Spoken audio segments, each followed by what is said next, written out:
Assalamu alaikum. My name is Elfgeeh, and my topic today is on the early converts of Islam and the persecution of the Muslims in Makkah.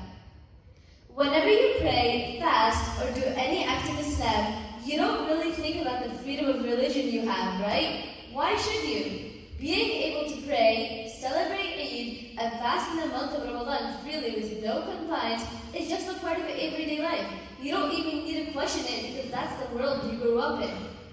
But have you ever thought about how that came to be and how it was in the early ages of Islam? Prophet Muhammad ﷺ and the early converts didn't have that kind of freedom in Mecca. Not only that, they were even persecuted and tortured for being Muslims, even if they didn't display it publicly. In spite of all that, the early converts such as Khadija anha, Bilal anhu, Ammar ibn Yasir anhu, and countless others stood strong in their faith against the torture and continued to worship and pray to Allah even when it seemed that there was no hope for the Muslims in Mecca. One of the first early converts was Khadija anha. Khadija anha was a very religious and good-natured woman.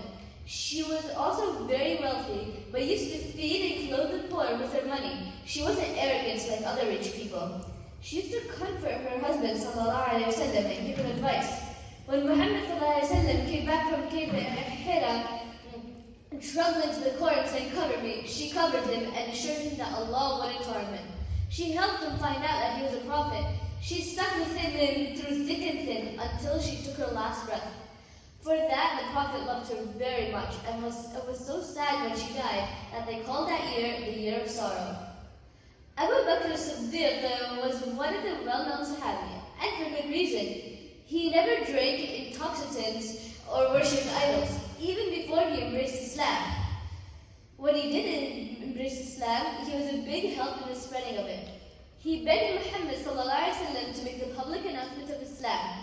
And when he was given consent to do so, he and a couple of other people went to the Kaaba for the sermon. The disbelievers were furious and attacked Abu Bakr.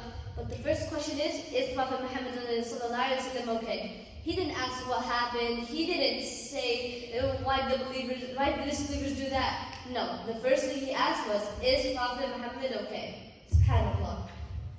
All early converts suffered in some way, but slaves had it the worst. Bilal who was no exception. His master was a cruel one who hated Islam.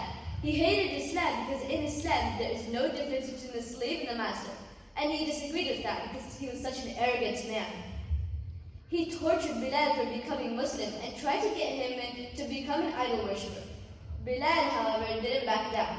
They would tie him to horses and put him in the desert under the scorching sun.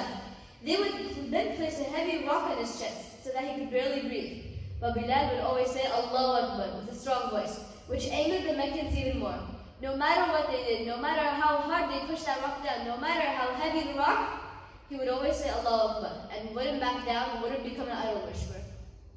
Eventually, Abu Bakr heard about what had happened and decided to buy Bilal from his master and make him a free man. Bilal would then eventually become the first mu'adhin in Medina in the history of Islam. Ammar ibn Yasir was another person who suffered greatly. He, his parents, and his siblings were early embracers of Islam.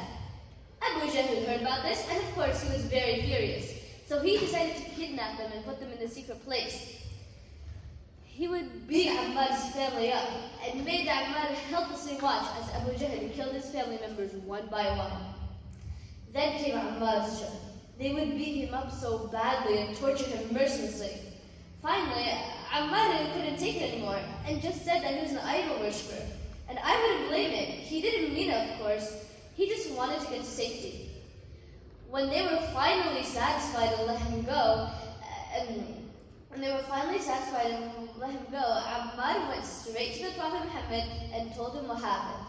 Allah SWT sent down an ayah saying that it's okay to lie as long as you believe in another religion in a life or death situation, as long as you don't mean it from your heart. There are so many other converts with beautiful stories, like Zayd, Prophet Muhammad's adopted son, Umar, and Arqam, who offered his house as a place of worship, that I could go on for hours and hours talking about. But these are some of the main converts with the most beautiful stories.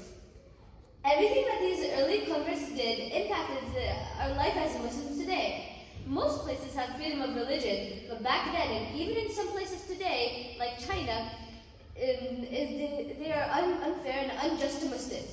So, the next time you go to the masjid to pray, be thankful about how lucky you are that you have a masjid to go to, and go to it more often. When you celebrate Eid, be thankful that you don't have to celebrate it in the confines of your home. When you do any act of Islam, please say Alhamdulillah, because other people don't have that kind of freedom that you had now. Jazakallah khairan.